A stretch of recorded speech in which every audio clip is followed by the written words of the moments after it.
मेरा नाम हेमलता है। मेरी शादी 2007 में कलाकुरी थाना जहांगीरपुर ज़िला बुलंदशहर में सौरभ के साथ हुई थी। मेरी शादी के 4 साल बाद मेरे पति की बिजली दुर्घटना में डेथ हो गई। उनकी डेथ के 1.5 महीने बाद मैंने अपने बेटे को जन्म दिया और उसे लेकर 1 साल तक मैं अपने मायके में ही रही। उसके बाद मेरे ससुराल के कुछ लोग, मेरे ससुर बीरबल, जेठ गौरव,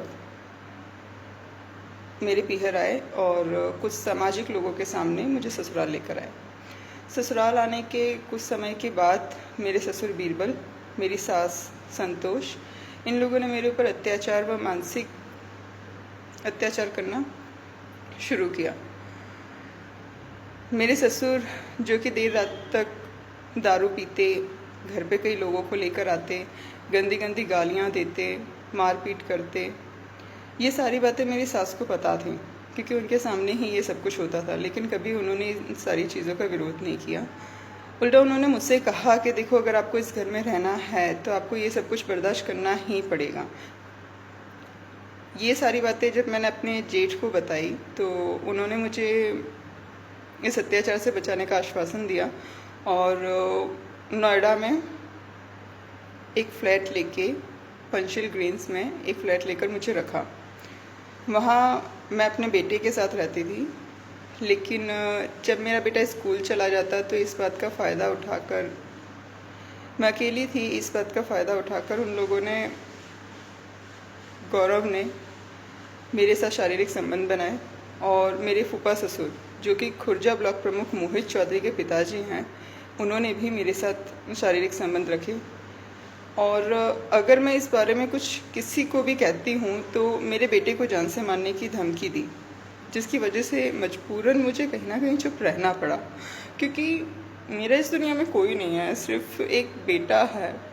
अब बेटे के ऊपर जब बात आई तो मैं सब कुछ सहन कर रही थी, लेकिन एक दिन जब मुझे लगा कि यार एक दिन तो मरना ही होता है, तो कोई बात नहीं, अब मैं और बर्दाश्त नहीं कर सकती, तो मैंने जहांगीरपुर थाने में एफआईआर करवाई।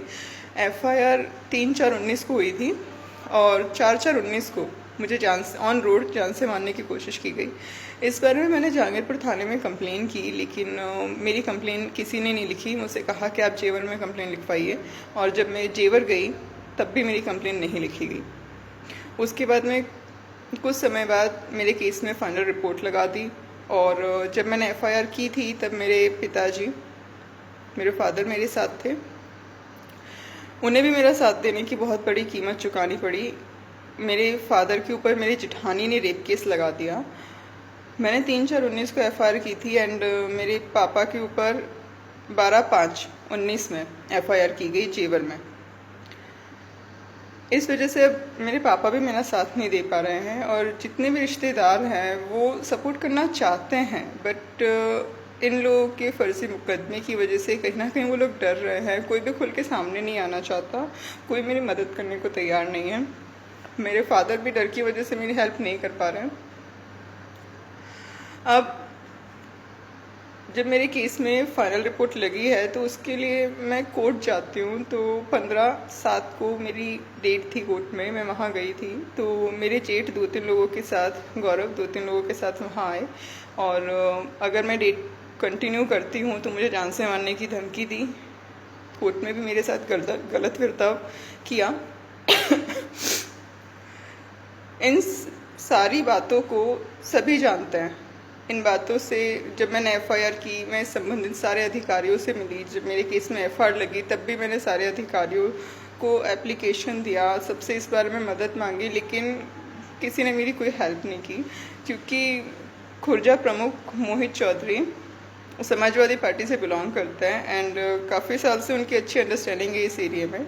तो अब मुझे नहीं पता क्यों मेरी हेल्प कोई नहीं कर रहा है। हाँ, शायद मेरे पास पैसे नहीं है किसी को देने के लिए, या पता नहीं, बट अब अगर मेरे साथ या मेरे बेटे के साथ कुछ भी गलत होता है या कोई भी दुर्घटना होती है तो उसके ज़िम्मेदार सिर्फ मेरे ससुराल वाले होंगे, जिसमें मेरे ससुर बीरबल, जेठ गौरव, फूफा ससुर रविंदर, जिठानी शारदा और मेरी सास संतोष, ये सभी इसके ज़िम्मेदार होंगे।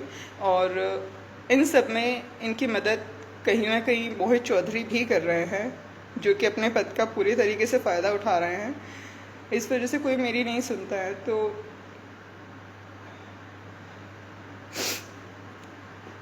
अब मैं क्या करूं, मेरे पास कोई रास्ता नहीं है, मेरे पास कहीं रहने की भी जगह नहीं है। मुझे आज तीन महीने हो गए घर से बाहर घूमते घूमते।